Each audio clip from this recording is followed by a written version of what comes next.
आपको कुछ औषधियों से परिचय करा देता हूं। जैसे कि यहाँ पे अपना न्यूट्रेला के प्रोडक्ट्स भी हैं, जिसमें कि पतला होने के लिए स्लिम वाले हैं, वेट स्लिम, और तगड़े होने के लिए वेट गेन।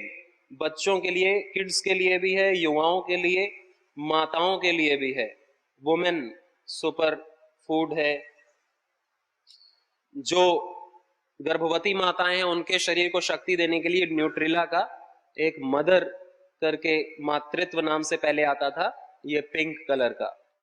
इसी तरह ये काढ़े रखे हैं, जैसे मेधा क्वाथ, ये मेधा क्वाथ है। क्वाथ कैसे? 2 गिलास पानी में हम इसको 2 चम्मच डाल करके उबालते हैं धीमी आंच में, और जब आधा गिलास बचता है तो उसको पीते हैं। इसमें बहुत सारी औषधियों का चूर्ण पाउडर मिलता है, जैसे ब्राह्मी, शंख पुष्पी, गुड़वच, उस्ते खद्दूस, गांजवा, मालकांगनी, अश्वगंधा, सौंफ और पुष्कर मूल। ये दुर्लभ जड़ी बूटियां जगह जगह से ला करके, कूट करके, सुखा करके इसमें दी जाती है कि कोई भी अपने घर में इसे बना सके। आंवला एलोवेरा का जूस तो अच्छा होता ही है। गोधन अर्क मिला के भी पी सकते हैं, तो स्किन डिजीज के लिए, पाचन तंत्र के लिए, आंखों के लिए, बालों के लिए एलोवेरा तो अमृत है ही, अपने को जवान बना के रखता है, इसीलिए इसे घृत कुमारी कहते हैं। घी जैसा लाभ देता है और हमें हमारे कौमार्य को बना करके रखता है, चिकना भी होता है। च्यवनप्राश है फेफड़ों के लिए, जिनको डायबिटीज है तो वो हरे कलर का च्यवनप्रभा रखा है, वो लेते हैं। और वो गुड़ वाला च्यवनप्राश भी है। जिनके बाल उड़ रहे हैं, बाल ज्यादा गंजापन आ रहा है, बाल झड़ते बहुत हैं, तो उसके लिए केश कांति एडवांस हेयर स्पर्ट ऑयल है। 1 महीने भी हम लगाते हैं तो नए बाल उगाते हैं। जिनकी खोपड़ी ऐसी भी हो जाती है एकदम चिकनी, उनके भी नए बाल उगने लगते हैं। इसका बहुत ही अच्छा रिजल्ट है। अपने पतंजलि के सारे प्रोडक्ट्स का ही बहुत अच्छा रिजल्ट है, क्योंकि सारे ही आयुर्वेदिक हैं और बहुत ही अच्छे अनुपात में परम पूज्य स्वामी जी के मार्गदर्शन में बनाए जाते हैं।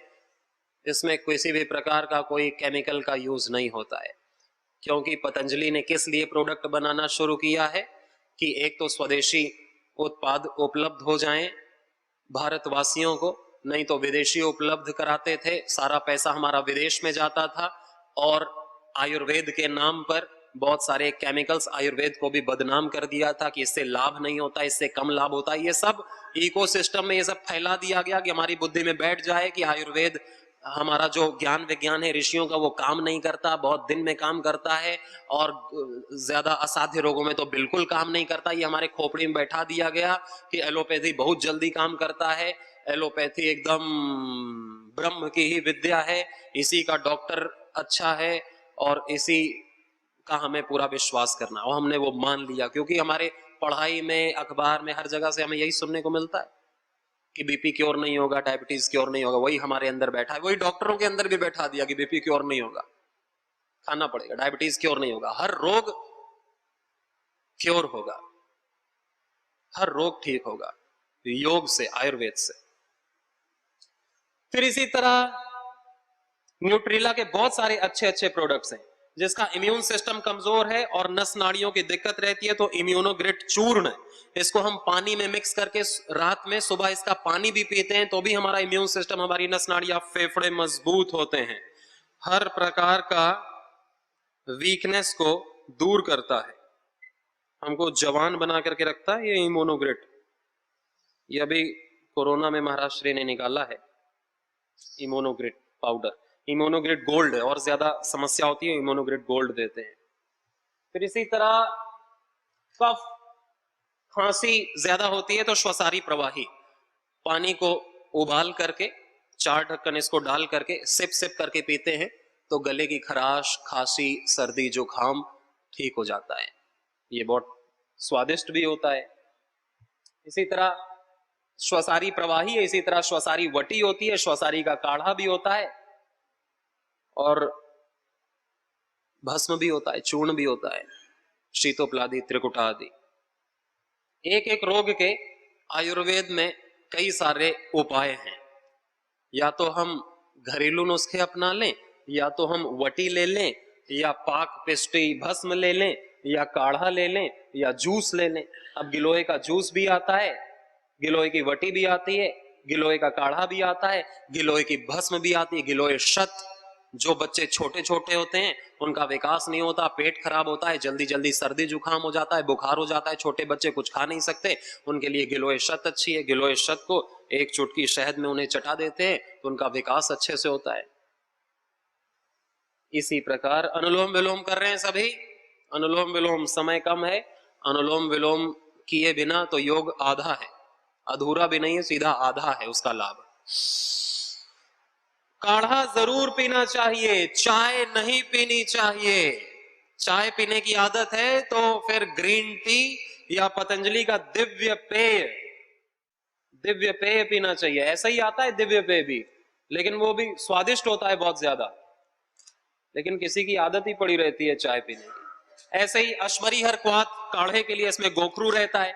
जो भी चीज रहती है इसमें लिखा है कि गोखरू है, कुल्थ की दाल है, ये पथरी के लिए कुल्थ की दाल अंकुरित करके भी खाते हैं और इसका काढ़ा पीते हैं। लिथोम भी आती है, वो भी लेते हैं। वरुण है, पुनर्नवा है, पाषाण भेद है, मेथी है। फिर चर्म रोगों के लिए कायाकल्प क्वाथ आता है, कायाकल्प तेल भी आता है चर्म रोग में लगाने के लिए, कायाकल्प वटी भी आती है। अब तो डर्मोग्रिट आ गई है, सोराइसिस के लिए सोरोग्रिट आती है, इसको खाते भी है, इसकी बस्ती भी देते हैं कूट करके, तो और ज्यादा लाभ करता है सोराइसिस में। प्राणायाम तो करना ही है। और डर्मोग्रिट आती है, मेलेनोग्रिट, सफेद दाग हो जाता है ना, तो ये बाकूची, खादिर, मंजिष्ठा, अमलतास, बहुत सारी औषधियां जो पीछे लिखी हुई हैं। फिर ये सफेद दाग में मेलेनोग्रिट देते हैं, श्वेत्रघ्न लेप लगाते हैं, धूप लेते हैं वो फिर 1-2 घंटा, फिर उनका कपाल भाती अभ्यास करते हैं, इसकी बस्ती भी देते हैं, तो ये क्योर होने लगता है पूरी तरह से। ये समय तो लगता है लगभग 6, 7, 8 महीने का, लेकिन ये सफेद दाग क्योर होता है। सफेद दाग होता क्यों है? हम विरुद्ध आहार लेते हैं, योग अभ्यास नहीं, कई बार जेनेटिक हो जाता है, या हम दूध के साथ नमक वाली चीजें लेते हैं, दूध भी खा रहे हैं, सब्जी भी खा रहे हैं, खीर भी खा रहे हैं, वो आदत है, खाते हैं, नहीं खाना चाहिए। दूध कब लेना चाहिए? भोजन करने के कम से कम आधा घंटे बाद लेना चाहिए। अगर हम दूध भी खा रहे हैं, नमक भी खा रहे हैं, अचार भी खा रहे हैं, तो इतना बड़ा हम विरुद्ध आहार ले रहे हैं जिसका हमें पता नहीं। एक दिन में तो नहीं पता चलता है, लेकिन साल भर खाते रहे तो सफेद दाग उगने शुरू हो जाते हैं, स्किन डिजीज होना शुरू हो जाता है, ब्लॉकेज होना शुरू हो जाता है, हार्ट अटैक आना शुरू हो जाता है विरुद्ध आहार लेने से। 1-2 बार गलती से ले लिया चलेगा, उसको अभ्यास नहीं बनाना है, परंपरा नहीं बनानी है। रात में दही खाना वर्जित है आयुर्वेद में, रात में दूध लेना चाहिए, सुबह दही अच्छा है, दोपहर में छाछ अच्छी है भोजन के बाद। भोजन करते समय ज्यादा पानी नहीं पीना चाहिए, थोड़ा थोड़ा पानी। भोजन करने के आधा घंटा 1 घंटा पहले पानी पियो, भोजन करने के 1 घंटा बाद पानी पियो, फिर तो 2 गिलास पानी पी लो। पानी पीने की कमी भी नहीं होनी चाहिए, तो भोजन का पाचन अच्छे से होता है। चबा चबा के भोजन करना चाहिए। और भी बहुत सारी चीजें, कई सारी स्लिप हो जाती हैं, कई सारी याद आती हैं तो हम बता देते हैं। हवन सामग्री रोगानुसार, यहाँ पे सारी हवन सामग्री नहीं है, लेकिन जैसे कर्कटेष्टि होती है अपनी कैंसर के लिए, इसमें जितनी औषधि हैं वो सारी पीछे लिखी गई हैं और इन पर पूरी रिसर्च होती है। रिसर्च के एविडेंस भी इधर रिसर्च पेपर के छापे जाते हैं। और चर्मेष्टि चर्म रोगों के लिए, इसीलिए वात रोगों के लिए वातेष्टि, फिर इसी के धूम्र में, और फिर अनुलोम विलोम भी स्पीड में भी करते हैं।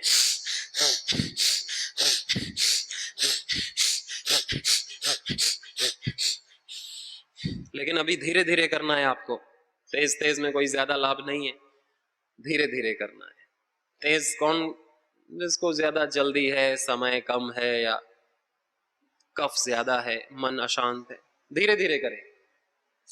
शरीर में कमी है विटामिन B12 की, विटामिन डी की, तो अपना बहुत ही अच्छा डेली एक्टिव, हर प्रकार के मिनरल्स की कमी से, जो न्यूट्रिशन की कमी से चक्कर आता है, शरीर दर्द करता है, तो इसकी एक एक गोली ले लेनी चाहिए, तो ये भी फायदा करता है डेली एक्टिव।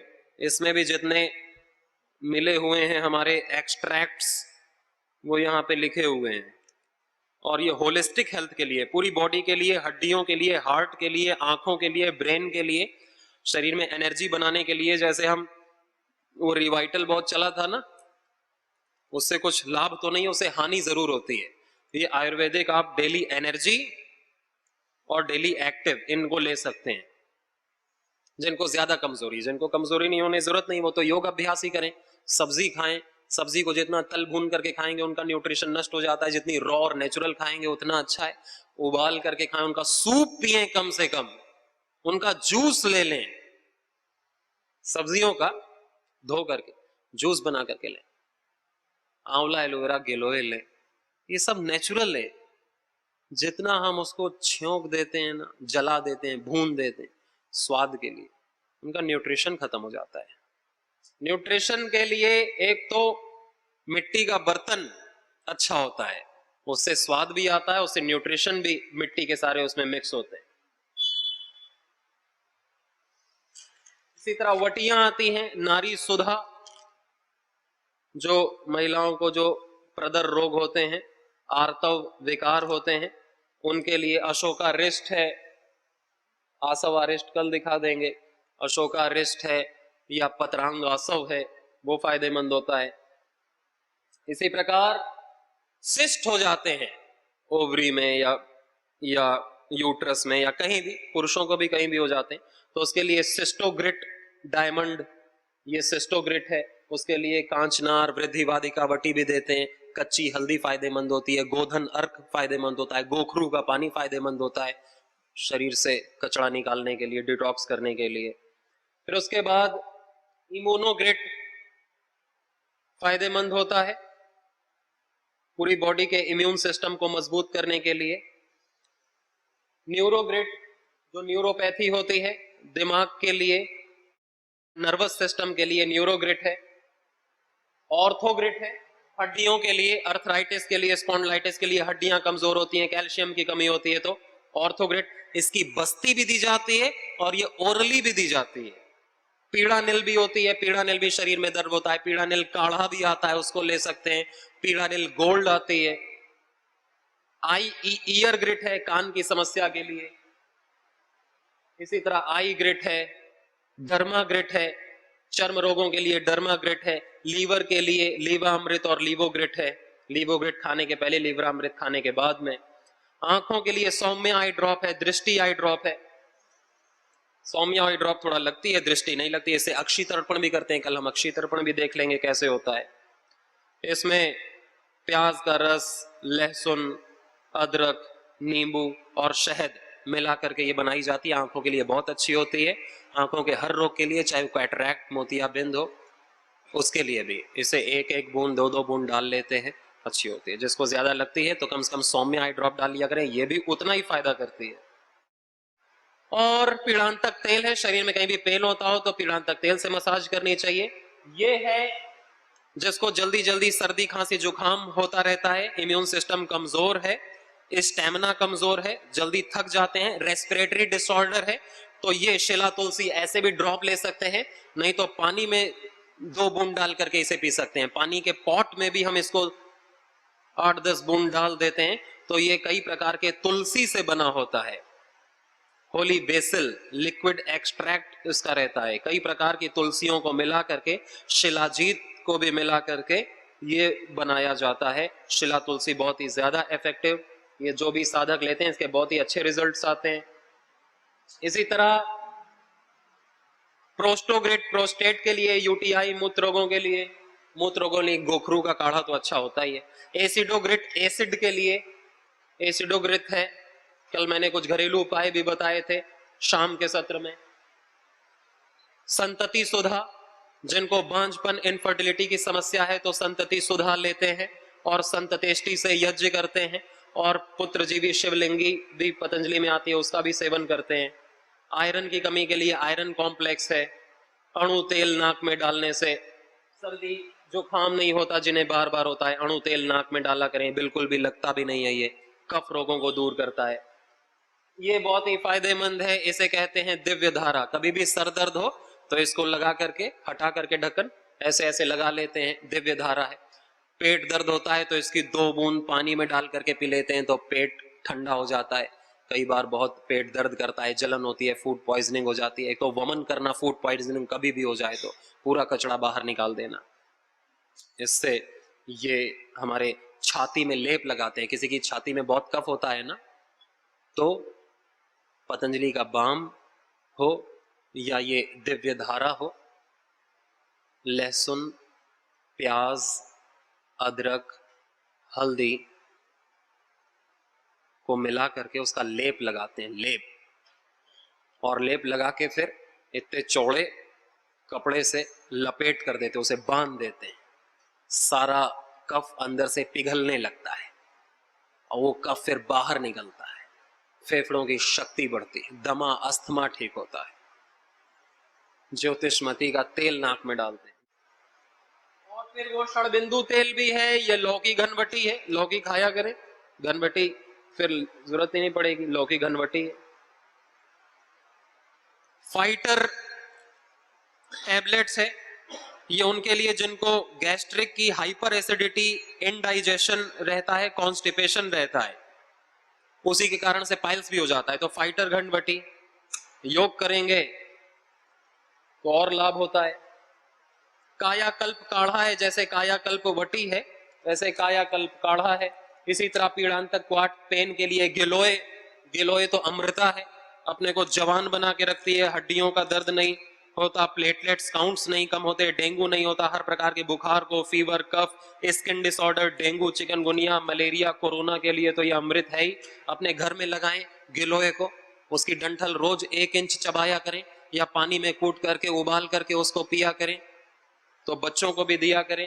कम बच्चों को कड़वा खाने की आदत डलवाएं, कभी नीम की, कभी गिलोय की, नहीं तो उनको मीठा खाने की आदत हो जाती है, फिर वो कड़वा थूक देते, नहीं खाते हैं, क्योंकि हमने ही आदत डलवाई है उनकी गलत चीजों की। तो गलत चीजों के लिए डिमोटिवेट करना चाहिए, बच्चे इसको नहीं खाना, पेट खराब हो जाता है, दांत सड़ जाते हैं, उसका ऐसा हो गया, तुम्हें नहीं खाना है, तुम्हें ये खाना है, खा के दिखाओ। तो बच्चे छोटे होते हैं, आराम से मान लेते हैं, एक बार बड़े हो गए तो फिर नहीं मानते हैं, बड़े ही कहां मानते हैं। ज्वर नाशक काढ़ा है बुखार के लिए, श्वसारी है दमा अस्थमा और फेफड़ों के लिए, जिसमें मुलेठी आदि है। टोटला क्वाथ है आंतों के लिए, निर्गुंडी का काढ़ा है। कमर दर्द, अर्थराइटिस होता है, वात रोग होता है, तो निर्गुंडी, पारिजात, सहजन, सहजन जैसे वो ड्रम बीट वाली जो सब्जी होती है, सहजन, निर्गुंडी, पारिजात, एलोवेरा और गिलोय, इन पांचों का जूस पीते हैं तो 100% स्लिप डिस्क हो, घुटने दर्द हो, कमर दर्द हो, हड्डियों का रोग हो, वो ठीक होता है। पंचामृत पेय एसिडिटी के लिए भी आता है, वात के लिए भी आता है, कफ के लिए भी आता है। एक पुस्तक है, उसको खरीद लेंगे, जिसका नाम है उपचार पद्धति। उसमें किस रोग में कौन सा औषधि लेना चाहिए, कौन सा प्राकृतिक उपचार, कौन सा षटकर्म पंचकर्म, वो आप ले लेंगे अपने चिकित्सालय से। बहुत सारे दिव्य पेय भी है जिसकी मैंने बात की थी यहाँ पे।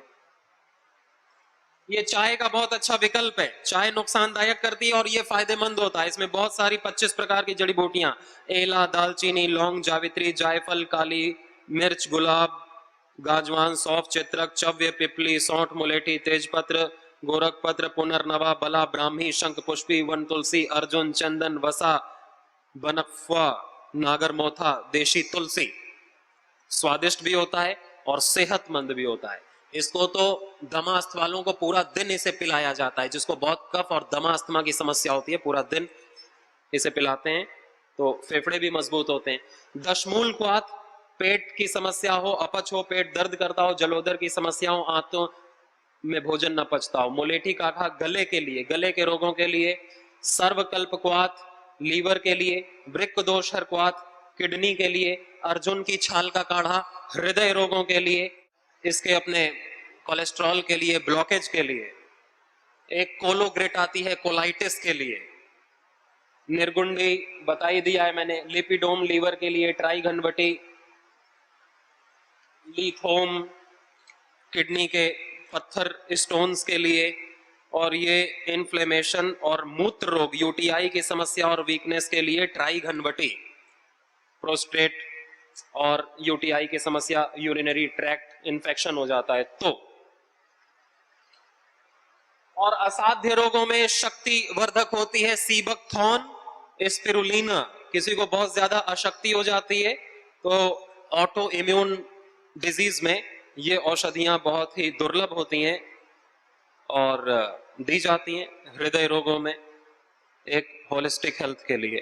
तो ये कुछ जूसेस भी उधर रखे हैं। करेला का जूस जो डायबिटीज के लिए अच्छा होता है, आंवला एलोवेरा का जूस मिक्स्ड आता है। ये सब औषधियों के मैंने आपको आज परिचय दिए। ऐसी ये तो कुछ ही औषधियां हैं, बहुत सारी औषधियां आपको पतंजलि चिकित्सालय में मेगा स्टोर्स में देखने को मिलेगी। कोई भी दिक्कत होती है तो हमको आयुर्वेद का ही प्रयोग करना है। घरेलू उपचार हमें जानने हैं रोगानुसार, उसके लिए हमको प्रशिक्षण जरूर लेना है जो भी पतंजलि के द्वारा दिया जाता है, असिस्टेंट योग टीचर ट्रेनिंग, उससे बहुत कुछ हमको ज्ञान प्राप्त होता है। पुस्तक पढ़नी है, आयुर्वेद सिद्धांत रहस्य योग साधना और चिकित्सा और उपचार पद्धति। और योग तो रोज करना है और दूसरों को कराना है। जितना हम दूसरों को बताएंगे उतना कम से कम अपने को तो याद रहेगा और हम अपना सुरक्षा खुद कर सकते हैं। हमारा हेल्थ बजट जीरो हो जाएगा, हेल्थ बजट हमारा जीरो हो जाएगा। हम उस पैसे को कहीं और दान कर सकते हैं, धर्म का कार्य कर सकते हैं, योग के बड़े बड़े शिविर लगा सकते हैं। करेंगे अब भ्रामरी उद्गीत और प्रणव ध्यान। कान बंद करके ओमकार का नाद करना है नासिका से पूरी एकाग्रता से।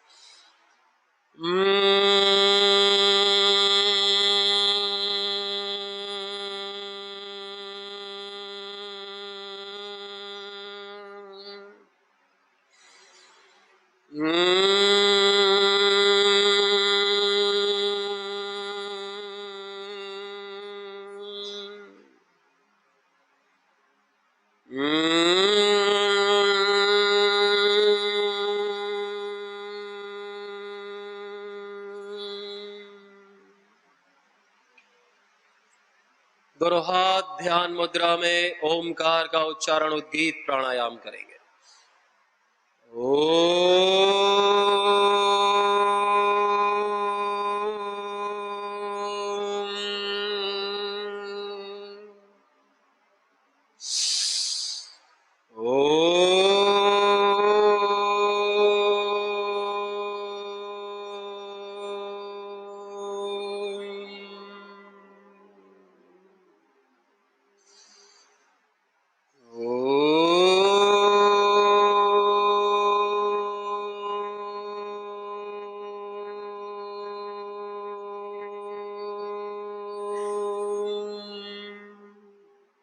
मौन, प्रणव ध्यान, 2 मिनट मौन, अंतर्मुखी, स्वयं का ध्यान स्वयं से, अपने होने का ध्यान करें। अहंकार पर मन को एकाग्र रखें, मैं हूं। इस वर्तमान के क्षण पर एकाग्र हो।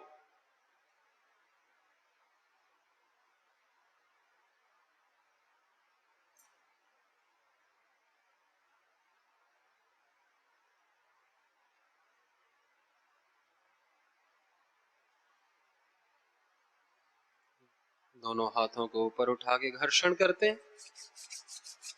गरम हथेलियां अपनी आंखों पर रखते हैं, धीरे धीरे आंखें खोलते हैं और हम वज्रासन में बैठ जाएंगे और हम करेंगे सिंहासन और हास्यासन।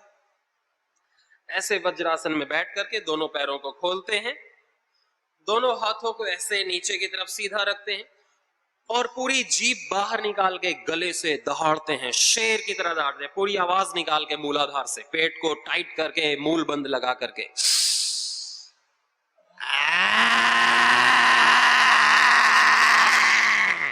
और तेज गले से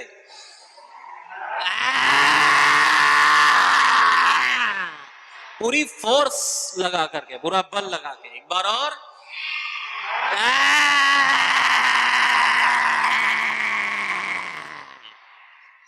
इससे भी हमारे फेफड़े मजबूत होते हैं, कफ निकल जाता है, स्ट्रेस भी निकल जाता है।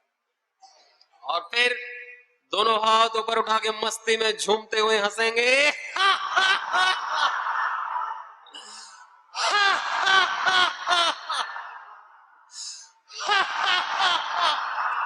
और अच्छे से।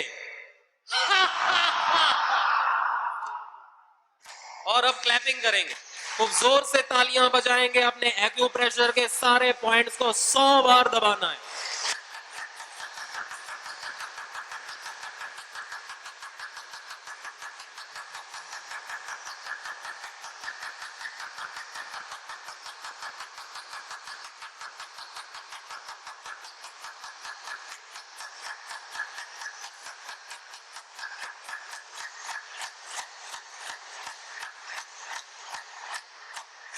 ऐसे ताली बजाने से भी हाथ लाल हो जाते हैं, झुनझुनी आ जाती है, ब्लड सर्कुलेशन बढ़ जाता है और पसीना भी आ जाता है, पूरे शरीर में ऊर्जा आ जाती है। सारे एक्यूप्रेशर के पॉइंट्स हमारे कानों में भी होते हैं, इसलिए अपने कानों को भी 1 मिनट अच्छे से प्रेस कर लिया करें। जहां दर्द हो वहां ज्यादा दबा लिया करें। नीचे ब्रेन के पॉइंट्स होते हैं, इसलिए मास्टर साहब पहले कान पकड़ लेते थे कि इसका ब्रेन ठीक से काम करने लगे, इसकी स्मरण शक्ति बढ़ जाए, इसलिए कान पकड़ के खूब खींचते थे। और फिर बीच में हमारे इंटरनल ऑर्गन्स के होते हैं, अंदर भी बाहर भी, ऊपर हमारे हाथ पैरों के जॉइंट्स के होते हैं। ऐसे हमारा शरीर तो बहुत बड़ा है, कान तो छोटे हैं, कान की तो 1 मिनट में ही पूरी हम दबा सकते हैं अच्छे से। तो दिन में कभी भी पूरी शरीर में गर्मी आ जाती है, ऊर्जा आ जाती है। जिसके शरीर में ज्यादा गर्मी बढ़ जाती है तो उसे शीशम के या पीपल के पत्ते खाने चाहिए, शीतली शीतकारी करना चाहिए, चंद्रभेदी करना चाहिए। बाकी अतिरिक्त प्राणायामों की चर्चा हम शाम को करेंगे, और शाम को हम त्राटक और योग निद्रा का अभ्यास भी आज करेंगे। शांति पाठ करते हैं अभी हम दोनों हाथ जोड़ के। ओम